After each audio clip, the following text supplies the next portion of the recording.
Shove it, man! Shove it, squad. One day you knew this video would be coming at some point. I admit I've been putting this video off. I really didn't want to make it. Today's topic is on something that I personally hated at the time. It wasn't funny, and I dig funny. And it wasn't entertaining, and I want to be entertained.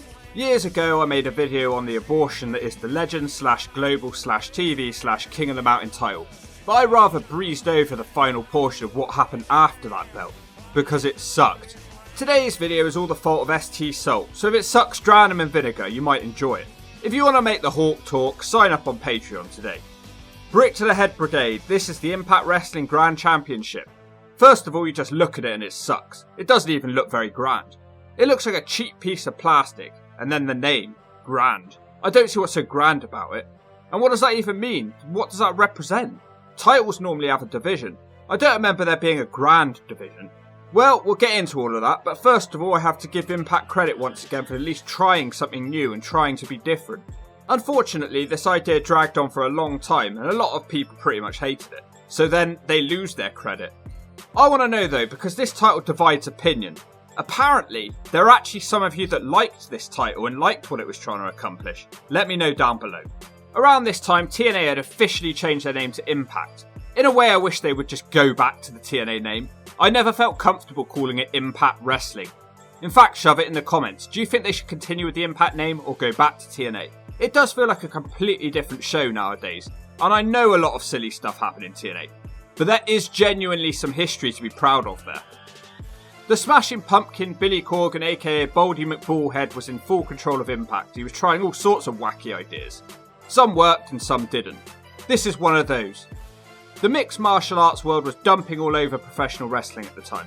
Impact regularly seemed like they wanted to capitalise on this and get a piece of the action for themselves. MMA was hot and Impact Wrestling was not, so in a way it made sense trying to take some of what was making MMA so successful. And this is what Impact took from MMA. Now onto the title itself. The belt would not be defended in normal wrestling matches. That would be too boring, and it was time to shake up the tired formula.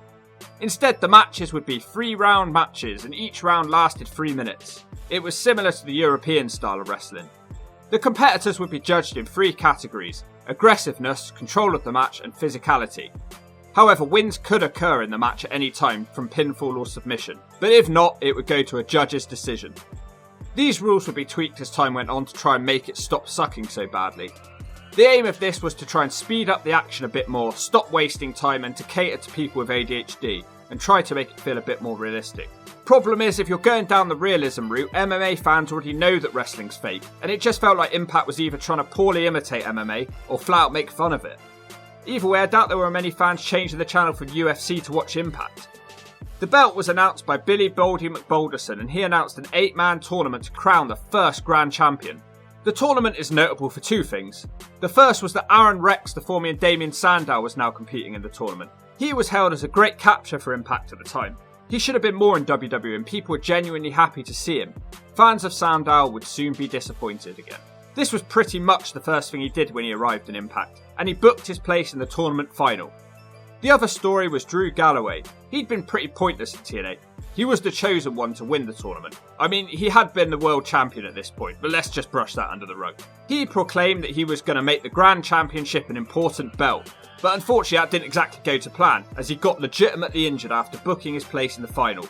Impact was screwed because the final had already been established. They ended up substituting him with Eddie Edwards, who was a man very suitable for this title. The first annoying thing took place in the final. You had these 2 guys putting on a pretty decent back and forth matchup. Then the bell rings, but they want to keep fighting. And it's like, no, them's the rules, yo. No more fighting. It ruined the flow of matches and stopped them in their tracks when they started to get interested. The commentary team then seemed confused about who'd won for some reason, although the graphic at the bottom clearly shows that Aaron Rex won. The fans were confused, the commentators were confused, everybody was confused. I don't personally think the rules were that hard to follow. It was going okay for Aaron Rex as he was successfully defending his title without it having to go to the judge's decision. He was pretty much a vanilla babyface who played by the rules and thanked his opponents for the matchup. Then he started slyly turning heel. He wasn't an obvious bad guy at first, but he would slyly cheat in matches. It was a slow burn. His thanking of his opponents soon turned into sarcastic applauses and critiques of their performances. Grand title matches literally never happen unless the belt was on the line. so it was pretty much a TV title. Rex faced Jesse Goddard a few times, successfully defending. Then for some reason he started acting like he was on drugs and he lost the belt to Moose in convincing fashion. It literally went 90 seconds, so what was the point? He started crying and hid under a towel. And no, we never got to see Drew versus Rex, in case you were wondering. This was never explained. So, did it get any better with Moose as the champion? Well, we actually got the first decent match after about 10, as Moose defended against Mike Bennett. It helped that I liked both of these guys and they had history together, so it wasn't just two guys fighting for no reason. I hate it when two guys fight just for the sake of it. I like there to be a backstory. But once again, we have this great match going on, and then the rules stop it before it gets really good. And no, this isn't like an Iron Man match. They've not been fighting long enough for you to get properly invested at this point. Talking of things not going long enough for you to get invested, Drew Galloway had returned and decided he wanted the title again, and he beat Moose in round 3, swearing to make the belt more important than the world title again. I somehow don't think he has any chance, plus it doesn't help that he cheats to win in every match. He even cuts promos admitting that people don't like the belt. Why keep bothering with it then? So Drew Mcintyre, the heel/goth guy, was now the champion, but would it improve things? Well, I'd like to be able to answer that, but after 3 episodes of Impact, that all came to a close. He defended the title against Moose, a jobber, and Shearer.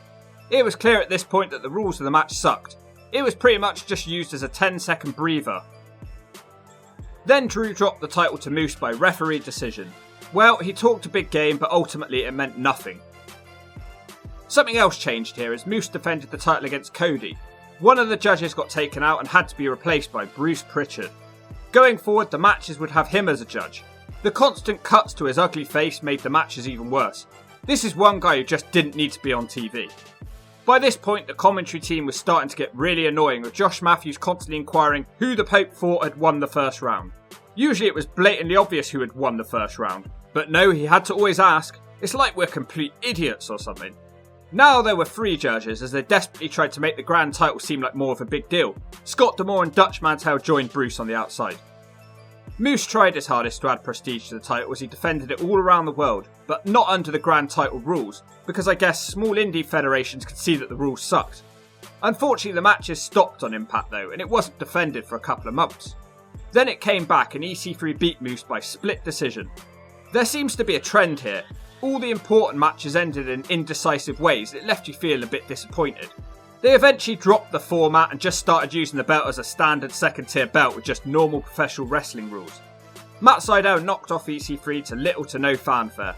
It didn't help that none of the former champions even asked for rematches. Nobody wanted this belt. Pretty soon after this, Matt Sydal became a double champion after catching the X Division title, and that wouldn't last for long either. The belt was killed off 1 day later, although not officially. For a long time they'd been teasing that Matt Sydal had a spiritual advisor who had helped him to become a double champion. It was revealed to be Josh Matthews for some godforsaken reason. The crowd were a mixture of booing and not caring. This is just another guy who made people change the channel. Josh took credit for all of Sydal's achievements. Then they started talking about spirit animals and other retarded things. In return for giving him a stupid mask, Sydal gave him the Grand Championship. And that's officially how the title changed hands. So, it's a complete joke now, but it still technically exists as Sydal would defend it on behalf of Josh Matthews. So what the hell was the point in giving it to him? All the gold was on the line in a match against world champion Austin Aries, in a match that would have been really good, apart from the fact that Josh Matthews was there being annoying and ruining the match. Josh Matthews is Matt Sydal's spiritual advisor. Let that sink in for a minute. The only thing this guy should be giving out advice on is fashion, and even then he still looks like a dweeb. So Aries won the match and he unified the grand title with the world title, so that's officially how the grand title came to end. The grand title was a title that tried to create something different in wrestling, but ultimately it completely failed. A title that its holder said would be important as the world title, but that also failed. They didn't even want rematches for it, so it can't have been that important. The crazy thing is that somehow this belt existed for a year and a half, but it sure didn't feel like it. There was already a massive problem in Impact of the indie type wrestlers just fighting because it was a belt on the line and no more story other than that. To me, that's just boring. This wasn't the case of the idea being terrible. I think it could have worked. It could have helped it to go more than 3 rounds. Let's see these guys exhausted, desperately trying to score a knockout blow in the 10th round. That could have been a brilliant main event to watch, and it would have heralded a new type of wrestling in America. Then again, I might be wrong. At the end of the day, I'm just a stupid bird with a Hulk Hogan face smashed on top of it. Did you guys like the grand title? What did you think of the 3-round concept? Did you shove it or did you love it?